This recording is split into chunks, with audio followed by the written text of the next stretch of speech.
All right, good afternoon, everyone. Thank you for joining us. My name is Lauren Burnham. I'm the Assistant Director here at the American Swedish Historical Museum. And I'm so glad you could join us today for our virtual lunchtime lecture series. And today we are especially happy to welcome Christopher Malone, who is our curator here at the museum. And he has a really great talk for us in store. It is based on an expansion of research that he's done on our previous 2016 Flowers and Monsters hand-carved furniture by Karl von Rydingsvärd exhibition that we had here at the museum. And so Chris has looked more into this topic, and he has recently, in the October of this past October in the fall, given a lecture at a conference at historic Deerfield. The conference was on the arts and crafts movement in the Americas Northeast. So he has agreed to also give the talk for us today.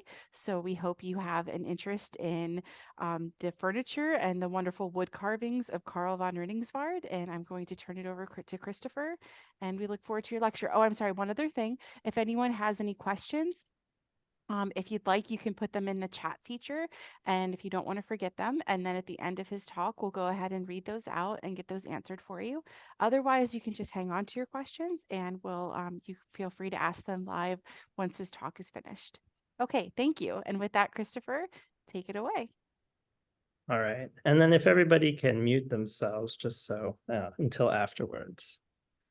So thank you, Lauren. And it was a pleasure to give this talk at Historic Deerfield. I was actually up there twice in a week's span. And so it was quite an interesting time, and the conference yielded some really, really great talks on the arts and crafts movement, and it was really great to give this talk about Karl von Rydingsvärd while he was up in places like Boston and Maine. So I'm going to go and share my screen.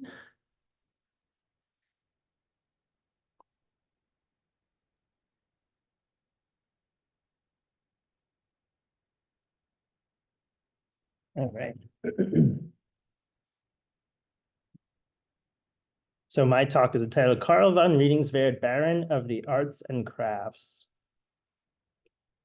In 2016, the American Swedish Historical Museum exhibited a collection of furniture by the Swedish-American furniture maker Karl von Rydingsvärd. Though prolific in his day, von Rydingsvärd had become virtually unknown until the museum's landmark exhibition brought together pieces made by von Rydingsvärd both for his clients and his family. Karl von Rydingsvärd was born into a farming family in Färgelanda in the very rural province of Dalsland. Unlike other European countries, Sweden was slow to industrialize, so farming remained a part of the Swedes' everyday lives throughout the 1800s. Due to this, the production of household objects like furniture remained in the skillful hands of carpenters and other woodworkers within rural villages and families. For centuries, farmers divided land between their children, which made farmland the responsibility of numerous members of the same generation. Crop failure in the mid-19th century forced many Swedes to seek work in city centers like Stockholm and Gothenburg. However, the industries in those cities were not large enough for those fleeing, so many chose to immigrate to America to find work. The people of Sweden also had the unique opportunity to see the effects that industrialization had on other countries before it fully took hold on their own. Modernity was effectively rejected by those living in the rural countryside until well into the 1950s. The von Rydingsvärd family endured all the hardships that others did in rural Sweden. Karl's father, Axel Georg, was a farmer and also worked as a part-time cemetery caretaker that served with the Swedish merchant marines. He and his wife, Emma Holmström, relied on their 9 children to maintain their farm. In the 1860s, international competition in agriculture intensified just as the downturn of Sweden's iron industry began. Amid the crisis, the von Rydingsvärds opened a small store to try to make ends meet, but the impoverished family continued to battle hunger and illness. During the middle of the 19th century, there was a movement in Sweden encouraging families to make things to sell. A law was passed that stipulated objects made by hand were not to be taxed, which encouraged the making of handicrafts. This was also done so that domestic goods could prosper over imports. The children were taught to use local materials to make tools, farming equipment, cabinets, textiles, and other household items. Some of these handmade goods were sold at the von Rydingsvärd's country store. In addition, the handiwork fostered young talents. Karl carved ornate furniture. His brother Gustav was a decorative painter. His sisters Emma, Helvig, and Rosa wove colorful textiles, and younger brother Alfred created ornamental molds. By teaching their children how to work with their hands, Swedish parents preserved folk culture in rural communities. This could be seen in the continual use of regional folk costumes, the uptick in painted interiors in the 19th century, and the carved furniture found on multi-generational farms. The rise of the slöjd movement in Sweden coincided with Karl's education. The movement sought to teach children handicraft skills like woodworking and textile production. The movement began in Finland in 1865 and quickly moved to other parts of Scandinavia and the United States, just as the arts and crafts movement came to America from Great Britain.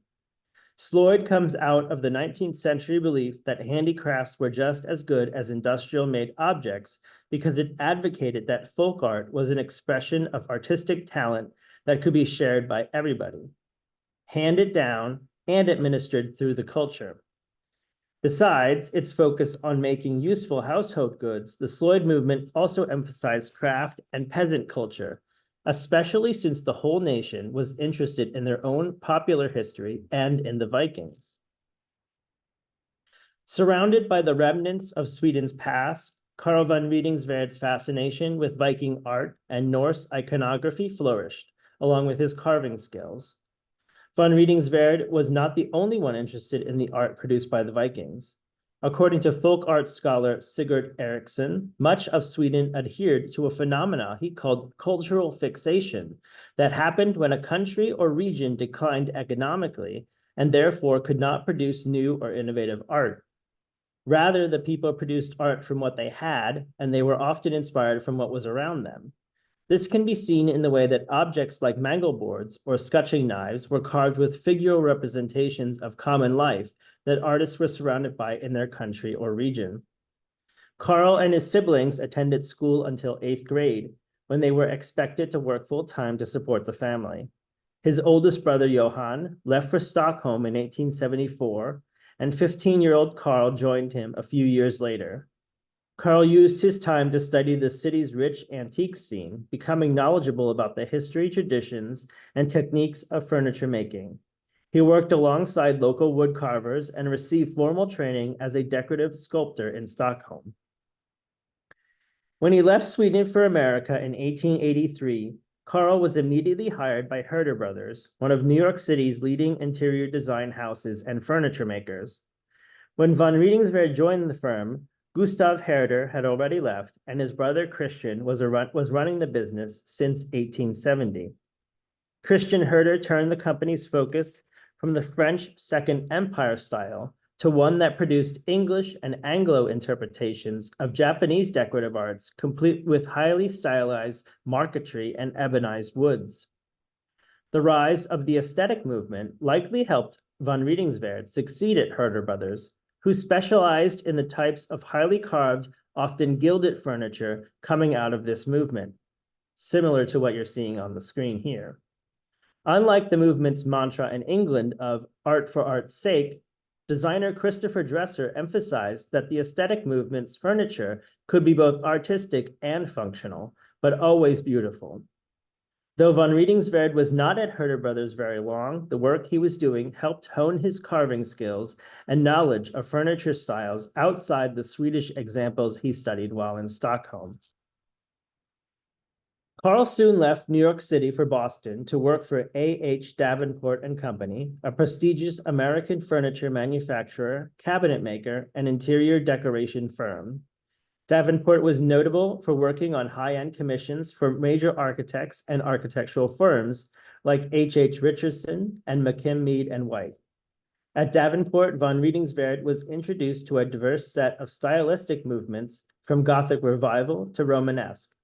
At some point, von Rydingsvärd was also working for Irving and Casson, who later partnered with Davenport. Irving and Casson supplied furniture for people like Ralph Adams Cram, noted Gothic Revival architect. Von Rydingsvärd's work with these furniture makers with three furniture companies played him with a network of carpenters, suppliers, and clients. After working at Davenport, Karl began teaching at the Normal Art School in Boston, where he met Anna M. Davis, a linguist and historian from Boston, who was a descendant of Magna Carta signers and 17th century New England settlers. An accomplished singer and writer, Anna described Karl as a handsome sculptor, singer, and woodcarver. The smitten couple married in 1886. Karl established himself as a teacher and decorative carver, and over the next 5 years, he succeeded in bringing his struggling family to the United States. Karl and Anna quickly became one of Boston's arts and culture power couples. At a reception in the 1880s, they were mistakenly introduced as Baron and Baroness von Rydingsvärd. Neither of them corrected the error. Anna, in particular, seems to have relished the idea, calling herself Lady Anne von Rydingsvärd, or Baroness von Proschwitz, the name of Karl's great-grandfather. She perpetuated the falsehood by using these titles when publishing books and articles in arts magazines and publications of the Daughters of the American Revolution. The charade went on for years until Karl's colleague, Nils Poss, who truly was a Swedish baron, began mumbling about the title's authenticity. Swedish newspapers in Boston also questioned their claims to nobility. Karl's alleged extramarital affairs only stoked the fires, and Anna filed for divorce in 1897. It's not surprising that Anna and Karl used the titles Baron and Baroness within their social circles. During this time, American heiresses often married English aristocrats, bringing money to failing families while securing landed titles they could not get in America. The title may also have helped Karl legitimize himself into a society that he was not born into. While Karl was not a Swedish baron, he certainly was a teacher and skilled woodworker. Karl's baronial legacy within the American arts and crafts movement would be his students. They widely disseminated the principles of the movement among their communities, families, personal effects, and homes. Karl von Rydingsvärd summarized his thoughts on woodworking and carving in a publication he entitled The Art of Woodcarving, a Practical Lesson for the Beginner, illustrated by the author. Von Rydingsvärd always had the student or novice in mind when writing. He believed that anyone who put their mind to it could become a woodcarver.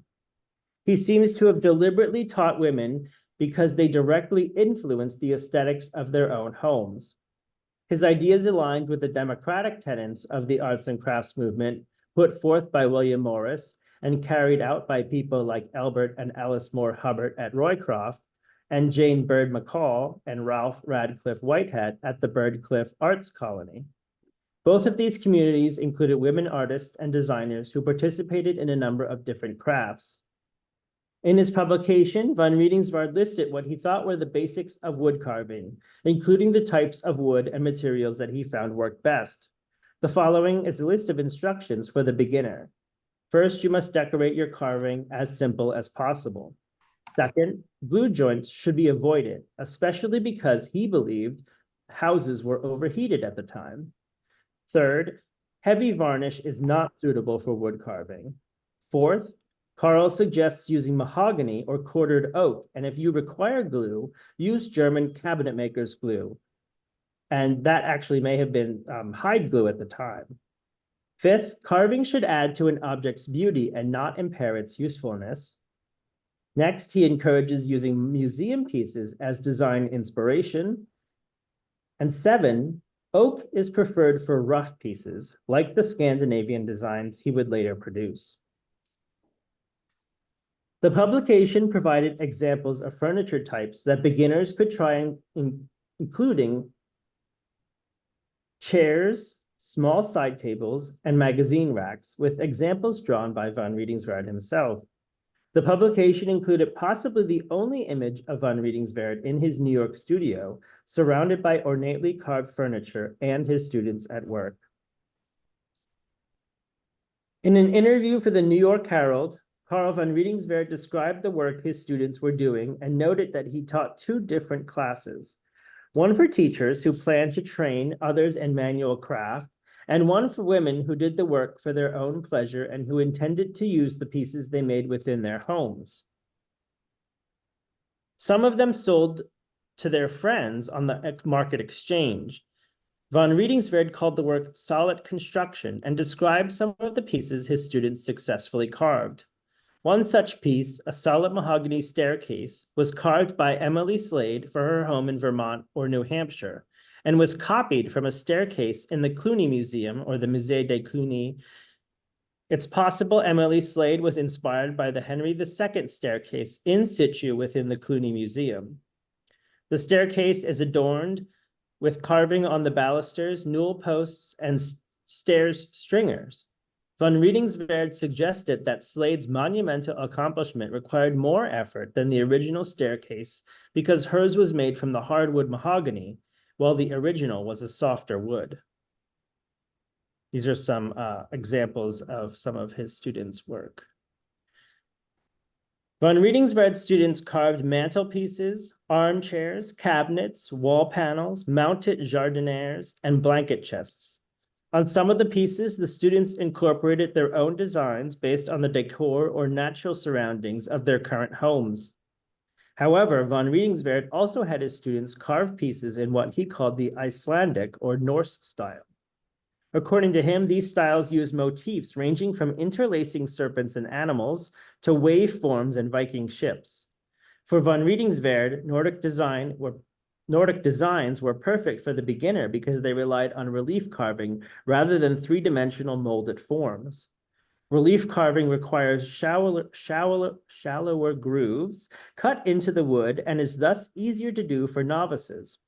As his students progressed, von Rydingsvärd included both Roman Byzantine and Renaissance ornamental designs into his lessons. More skill was required to successfully carve the deep curves and planar surfaces found in those styles. One of Karl von Rydingsvärd's most prolific students was Bessie Stebbins Lathrop. Bessie and her sisters, Clara Wells and Susanna Lathrop, ran a salon out of their Northampton, Massachusetts home. Bessie was a leather worker and wood carver who studied at the Pennsylvania Museum and School of Industrial Art, which was modeled on England's South Kensington Museum, where the influence of designer Christopher Dresser outweighed that of arts and crafts theorist William Morris. The school was later separated into the Philadelphia Museum of Art and the University of the Arts. Bessie studied under von Rydingsvärd at his New York studio and his summer school in Brunswick, Maine. The influence of his Norse style can be seen in some of the existing furniture that Bessie constructed and carved. One such piece, brought to my attention by journalist and historian Eve Kahn, is at the Evergreens, the estate and home of Emily Dickinson. The chair, seen here in the image, is commonly called a Swedish monk chair within antiques dealer circles, and was heavily made during the Norse revival movement of the late 19th and early 20th centuries in Sweden and America. Karl von Rydingsvärd himself made very similar chairs. Lathrop's chair is rather curious, however, as it exhibits both Nordic construction and English-inspired motifs, revealing that Rydingsvärd was mixing styles he learned with his students. The chair features low relief carving of simple shapes on the arms and the legs, while the splat is accented with two stylized flowers and a leafy green man, common among the stone carvings of English Gothic cathedrals. These motifs were favored by artists in the English arts and crafts movement. Clearly, von Rydingsvärd, and by extension his students, were knowledgeable about the worldwide arts and crafts movement. While teaching in his New York studio and the Arts and Crafts School in Boston, Karl von Rydingsvärd taught at a number of other institutions. He trained students at the Rhode Island School of Design and the Institute of Arts and Sciences in Manchester, New Hampshire. During his time in New York, he became the Director of Arts and Crafts at the Teachers College of Columbia University. Every school he taught at became disseminators of the arts and crafts style to eager students vying for a place within the movement in America.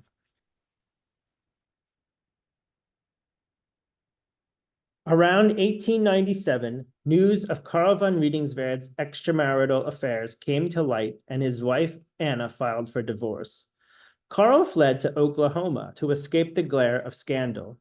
He quietly married his former student and fellow carver, Ida W. Simpson Jackson, in December of 1898. Ida was an artist in her own right. In an 1896 article in the Art Interchange, Ida started off by stating, "Every year the field of women's work grows broader, and one after another those occupations which were formerly looked upon as a man's exclusive domain fall into line and open their doors to the weaker sex," quote unquote. These sentiments reflected what Karl had been advocating for in other art publications. In fact, Ida's article goes on to explain how women could become carvers, what tools to use, what were the best designs, she says geometric, and where to get your tools sharpened so that your work is finally executed. At the moment, we don't know if Ida had been taking classes with Karl before she wrote the article, but the similarity in their ideologies is likely what brought them together before and after Karl's divorce from Anna. At the end of the 19th century, von Rydingsvärd opened up a summer school at his home in Brunswick, Maine, where he taught students who wanted to increase their knowledge of wood carving. Some who attended the schools and some that he taught. Besides Bessie Lathrop, one of the students who was most famous was Wendell Volk, son of Douglas Volk, the famed American portrait and figure painter, muralist, and educator who is best known for his posthumous portraits of President Lincoln.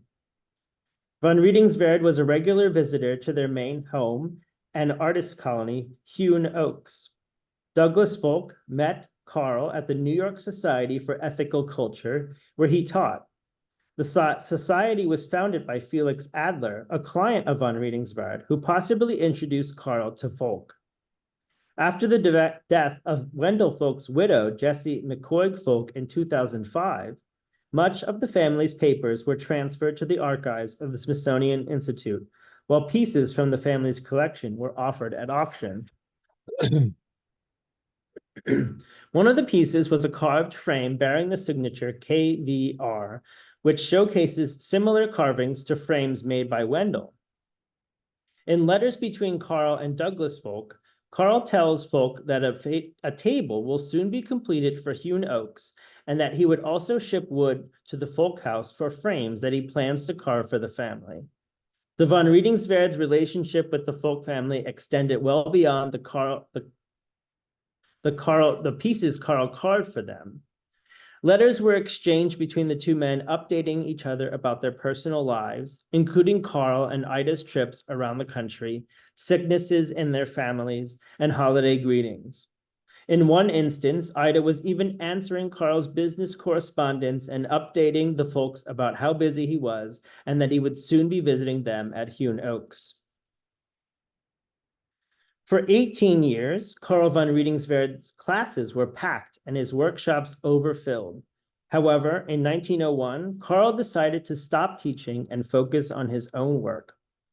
Although he maintained his Manhattan studio and Brunswick summer school for many years, he dedicated the early 20th century to developing some of his finest work.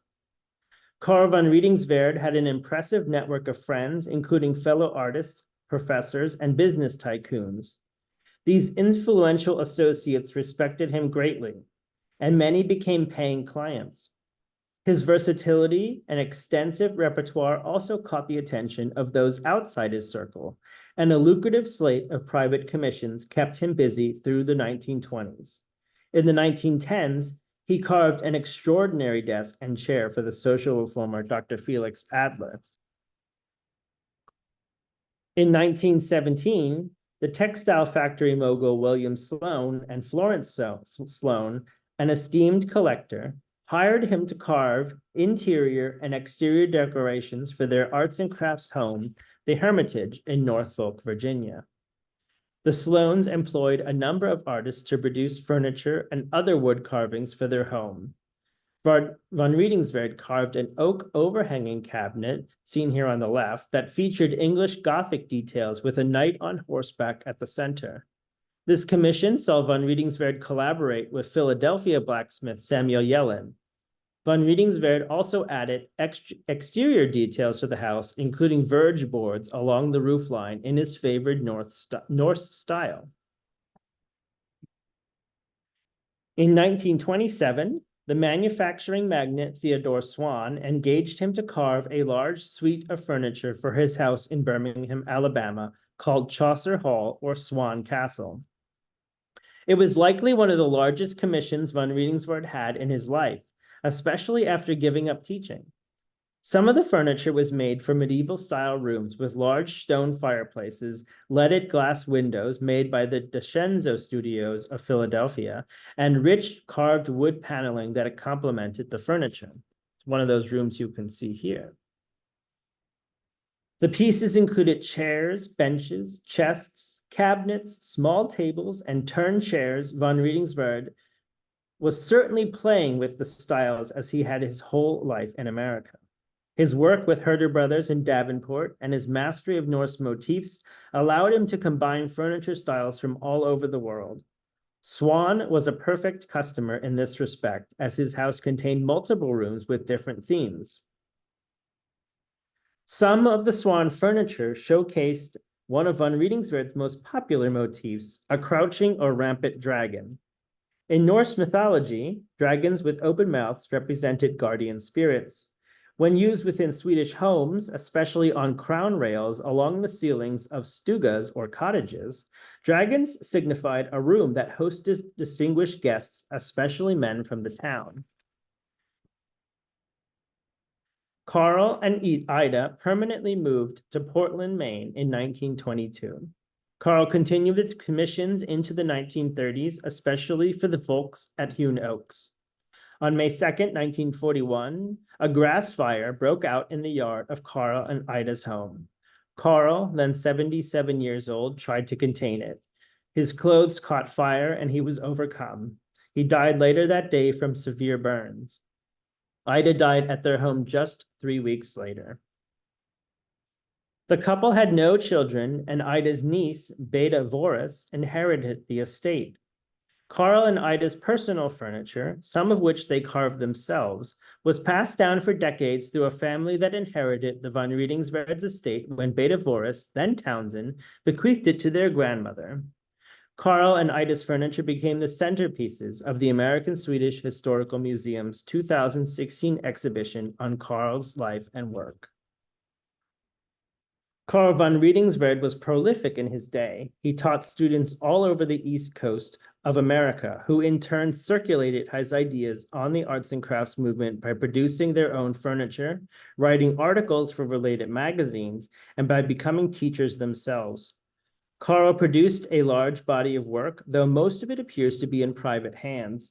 In February 2023, the American Swedish Historical Museum was contacted by a couple from Long Island who owned a large bench carved with the initials K. von R. A quick glance at the piece confirmed it was indeed by Karl. With the help of the museum's board of directors, the museum acquired the piece from the family, now the museum's first piece by Karl von Rydingsvärd. The 2016 exhibition and the bench will help the American Swedish Historical Museum elevate Karl von Rydingsvärd into the pantheon of arts and craft designers, helping to make his name and work more widely recognized within arts and crafts scholarship and connoisseurs of the movement. His work can be compared to artists like Charles Rolfs and William Lightfoot Price, two local people, and deserves more recognition and further scholarship and inclusion amongst the encyclopedic collections of arts and crafts decorative arts throughout America. Thank you very much.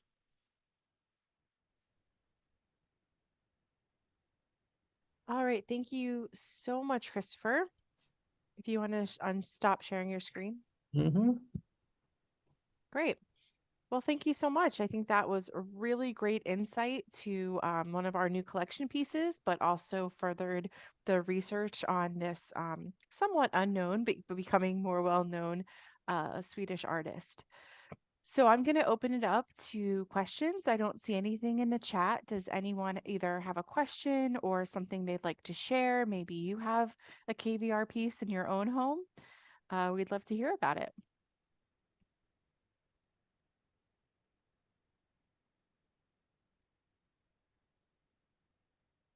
Okay, Ryan Burley has a question or two. You can feel free to unmute and ask, or go ahead and type that in. Hi, thank you so much. Can you hear me okay? Yes, we can. Hi, Ryan. Hi, fantastic talk. Thank you. I went to the Swedish Museum show that you all put on back in 2016 and kind of kept tabs on Karl because of having known Robert Edwards Right. Yep. way back. And anyway, I have 3 or 4 pieces, including one that ended up in one of your slides in that early magazine you featured. So I'd really like to talk to you after this. Yeah. But my question is about that settle or bench that you guys just acquired. Right. Do you know what home it was made for, what client it was made for on Long Island? Yeah, I don't, but I suspect I should have put this in my notes. There is a house on Long Island and it's called Fleetwood. In Oyster Bay. Yes, and the pieces that Edwards was showcasing that came out of that house really seem to match up to this piece. Like there's the same stylized dragons and carvings on those pieces as this one. And the couple who sold the piece to us said that they received it in the 1970s and they received it from a family member who had it in an antique store. And so it's at least been on Long Island for the past 40 or 50 years. And so I'm positing that it's likely coming from that Fleetwood estate. And he was friends with that artist and did a lot of pieces for him. So, but more research will need to be found for it. But yeah, that's what I suspect. That's my suspicion as well. I have a chair from that home that appears in there's a series of interior photographs of Fleetwood, and you can identify some of the furniture. Yeah, I got some of the images from the Oyster Bay Historical Society, and I couldn't find the bench in any of them, but similar pieces. Yeah. Cool. Yeah. Well, we definitely need to talk. Definitely. Yeah, great lecture. Thanks. Thank you, Ryan. It's a great connection you made there. Anyone else have any questions?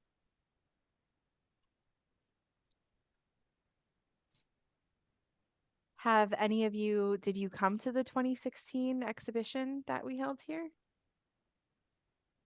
Yeah, a few people have, I see. Great.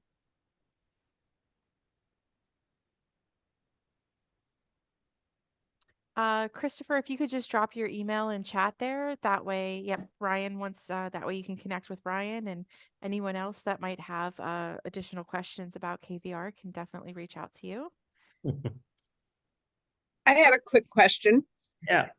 Chris, you mentioned a house in Chaucer Hall in Birmingham, Alabama, and having lived in Alabama, my ears perked up. Quick Googling, it looks like that house is maybe still in private hands. Do you know anything about the status of the KVR carvings? Right. I had talked to somebody at the conference who was sort of aware of some of the auctions for his furniture, and she thinks that some of it was sold off, but some of it might still be there.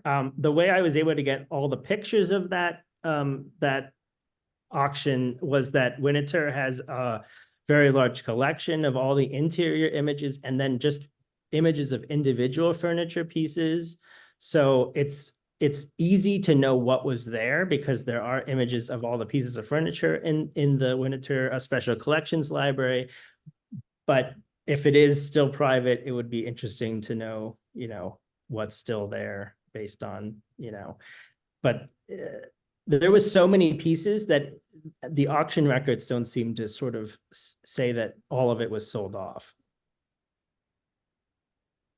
if at all. Interesting. Steve just dropped in chat that he has a signed desk and chair. Excellent. That's Right. really interesting. If you'd ever like to share pictures with us, I'm sure we'd love to see them. Yeah.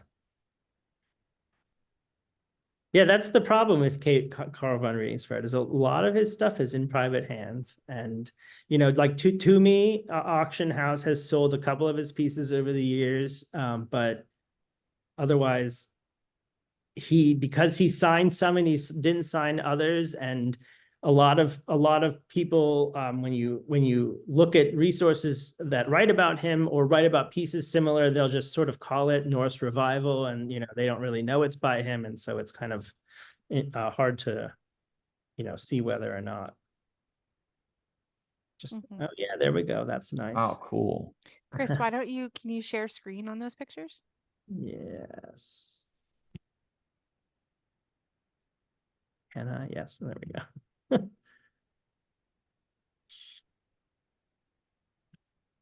There. Oh, wow. That looks a lot like the one that was in the exhibition too. Very distinctive legs on the chairs. I've noticed. I've seen quite a few of his chairs and a stool that has those kind of very straight yet angular legs that are kind of wedged out a little bit. They're not completely vertical, if you know what I mean.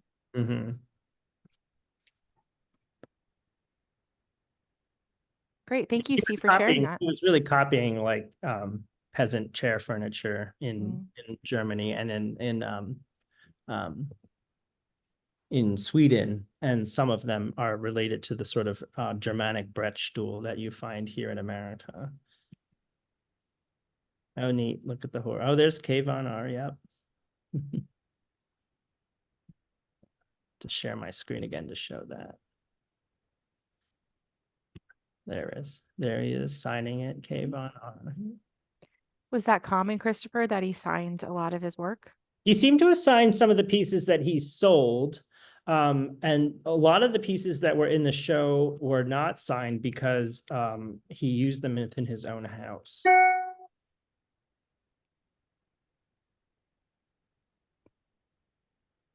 Great. All right. Any other questions, comments, things to share?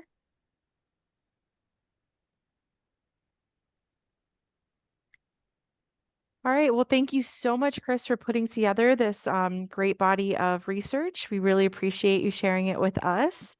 And, any chance that we can continue to learn and, add to the amount of academic research that can be accessed by others who are also looking to expand their knowledge about KVR is really great. I'm glad that the museum has this as a resource now, and we invite all of you to please come in person and see the bench. We have it on display. It's on the second floor. So if you get a chance, please definitely come down. I think seeing it in person is really special. You can really zoom in on all of those carvings and the details, and it really tells a story. It's very evocative. So I think seeing it in person is really worth the trip. So I really hope everyone can get a chance to do that. Otherwise, yeah, our upcoming programs next Saturday on the 27th. We have our pea soup dinner. So if you're able to come and join us for that. Also, if you're part of our genealogy club, we are having a genealogy lecture and workshop on that same day earlier in the afternoon. So definitely please come check out those opportunities with us. And thank you for joining us today. And we'll have some upcoming virtual opportunities in February, including a virtual viewing of a documentary produced by, and I always mispronounce her name, Helena Henremark and her tapestries. So please check out our website for details about how to view that documentary with Helena. She'll be here with us to answer questions about that as well. All right. Thank you so much, everyone. And if you live locally, please stay safe in the snow we'll get tomorrow. All right, thanks. Okay. Have a great day. Thank you, everyone.